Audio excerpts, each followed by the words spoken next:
burner for sure. Rocco Prestia, inimitable. Hall of Fame level bass player. Pioneer. Basically invented 16th note finger funk. Brilliant stuff. The whole band is absolutely amazing. Rocco has a couple interesting things that he told me. One thing that he showed me, he doesn't use a mute. He plays with his first two fingers and mutes with his second two fingers. It's sort of strange, but it works for him. And you can try it. Maybe it might work for you, maybe it not.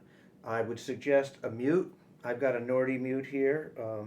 I needed a lot of muting for him, so I put the Nordy on, which mutes heavier than just a regular foam mute. And you put it in at a 45-degree angle right up against the bridge, and you can get that exact muting level that you need to play tower power stuff. It's a little too severe if you take the Nordy mute and flatten it and push it down. It becomes a little too intense, but at a 45-degree angle against the bridge, it's brilliant.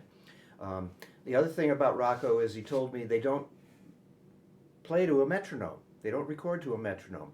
They don't want to do that. They want to lean forward a little bit as the song dictates, or sit back as the song dictates. I'm not going to argue with those guys. They've proven themselves to be worthy of whatever decision they want to do production-wise. So it's at 102 beats a minute, but it leans forward a little bit, particularly noticeable in the second half of the first verse.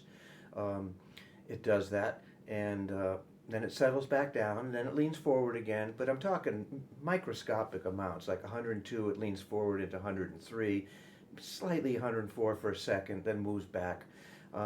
That's the way they wanted to roll with it. If you want to learn how to play this song, I recommend not practicing at concert speed. I recommend practicing it at like 80 beats a minute or 75 beats a minute, or wherever you can play it beats per minute. And then slowly, after a few days, inch it up a couple beats per minute. A few days at that, inch it up again. If you find yourself plateauing and not being able to move forward, bring it back down. It may take you up to a month or longer to get up to 102 beats a minute and be flawless. But that would be the best method. That's Steve Vai's method for playing fast guitar solos. Play them really slow and work your way up slowly so you can keep everything clean and precise as you're building stamina, endurance, and strength. Try that. I think it's going to work. All right, thanks so much.